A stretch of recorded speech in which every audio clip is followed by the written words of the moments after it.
अस्सलामु अलैकुम वरहमतुल्लाहि वबरकातुह। मैं हाफिज़ जुनैद ओमान से। प्यारे भाइयों, आप लोग कैसे हो? खैरियत से हैं? आप लोग मेरे चैनल को सब्सक्राइब करें,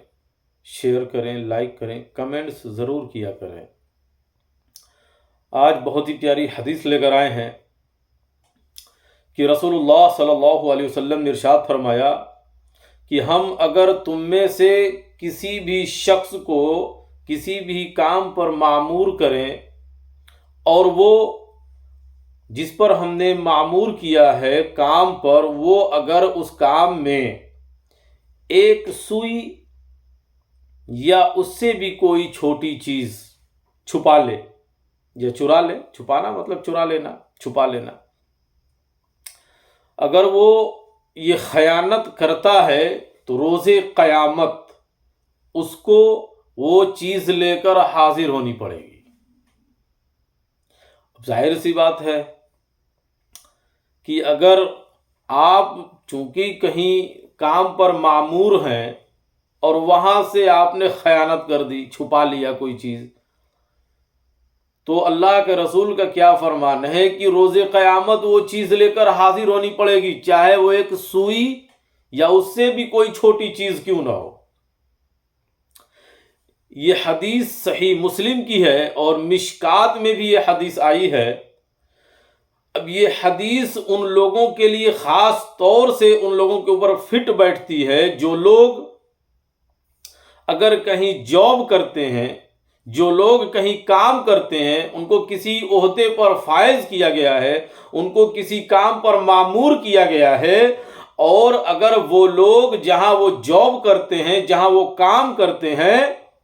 और वो अपने ओहदे का फ़ायदा उठाएं या जहां वो काम करते हैं वहाँ काम में घोटाला करें, चीज़ें छुपाएं, चुराएं, तो ये याद रखिए, मुस्लिम की इस हदीस से पता चलता है कि आप जो भी घोटाला करेंगे, जो भी छुपाएंगे, इवन एक सुई या उससे भी कोई छोटी चीज़ आपने छुपा ली, आपने खयानत की, तो उसको क़यामत के दिन लेकर के आपको हाजिर होना पड़ेगा। अब जाहिर सी बात है कि एक कंपनी है, उसमें बहुत सारे वर्कर हैं, काम करने वाले, कंपनी का एक मालिक है, और उसी काम करने वालों में जो जिस कंपनी में सारे लोग काम कर रहे हैं, उनमें से एक आदमी या दो आदमी या जो भी हो, वो खयानत करने वाला है, वो वहाँ के चीज़ों को छुपाने वाला है, चुराने वाला है, अमानत में खयानत करने वाला है, तो याद रखिए कि आपको वो सारी चीज़ें जो आपने छुपाई हों, मुस्लिम की हदीस के मुताबिक वो सारी चीज़ें रोज़े क़यामत लेकर हाजिर होनी पड़ेगी। अब जाहिर सी बात है कि वो चीज़ तो इंसान लेकर के हाजिर हो नहीं पाएगा। जैसे उमूमन कंपनियों में, बड़ी बड़ी कंपनियों में लाखों करोड़ों का घोटाला हो जाता है, लोग खा जाते हैं, हजम कर जाते हैं, मार लेते हैं, छुपा लेते हैं, तो उनके लिए ये इस हदीस के अंदर लम्हाए फिक्रिया है कि आखिर अगर मान लीजिए कि किसी ने खूब पैसे मार लिए, किसी ने कोई और चीज़ मार लिया, तो क़यामत के दिन अब वो जो कंपनी का मालिक है उसको वो कैसे अदा करेगा, बताइए? तो वो नहीं अदा कर सकता। तो अब क्या करेगा कि अब जो है जिसके यहाँ उसने खयानत किया है,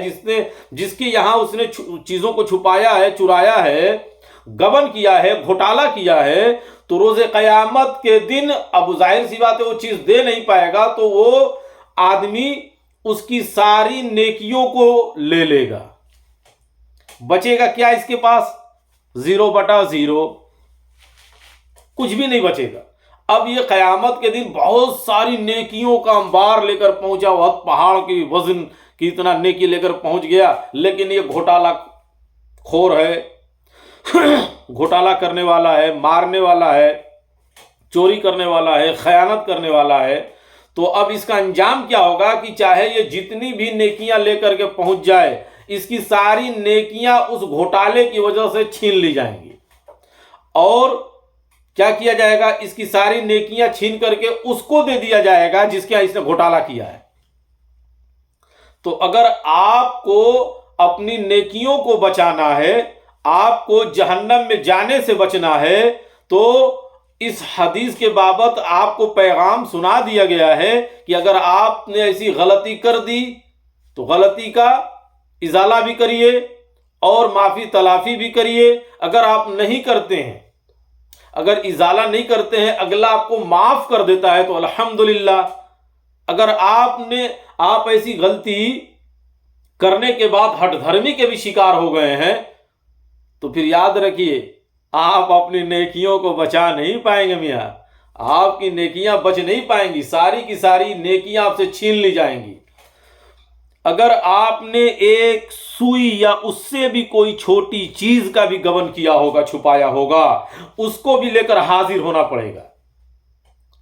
تو اللہ تبارک و تعالی سے دعائے خیر ہے کہ پروردگار عالم ہمیں ایسی خیانتوں سے اور ایسی شیطانیوں سے،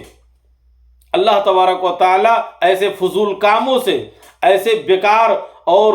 بیہودہ کاموں سے اللہ تبارک و تعالی اور ایسے برے شر سے جس کے کرنے سے ہماری نیکیاں چھن جائیں، اللہ تبارک و تعالی سے ہم پناہ طلب کرتے ہیں اور اللہ تبارک و تعالی سے دعا کرتے ہیں کہ اللہم انی اسألک علما نافعا ورزقا طیبا وعملا متقبلا۔ اے ہمارے رب، ہم تجھ سے سوال کرتے ہیں ایسے علم کے بارے، اللہم انی اسألک علما نافعا، ایسے علم کے بارے میں جو ہمیں نفع پہنچائے، نقصان پہنچانے والا علم نہیں، ہمیں ایسا علم عطا فرما جو ہم کو فائدہ پہنچائے۔ علم نافعا ورزقا طیبا، اور پروردگار عالم تجھ سے سوال کرتے ہیں پاک حلال رزق کے بارے میں کہ پروردگار عالم جب بھی تو عطا کر پاک اور حلال رزق عطا کر، جب بھی عطا کر پاک اور حلال رزق عطا کر، وعملا متقبلا، اور ہمیں ایسے عمل کی توفیق دے، ایسے عمل کی توفیق دے جو تیرے نزدیک قابل قبول ہو، جو تیرے نزدیک قبولیت کو پہنچے، تیرے نزدیک پسندیدہ عمل ہو۔ ہمیں ایسا کوئی عمل نہیں کرنا ہے جسے تو ناراض ہو، جو تیرے غصے کا باعث بنے۔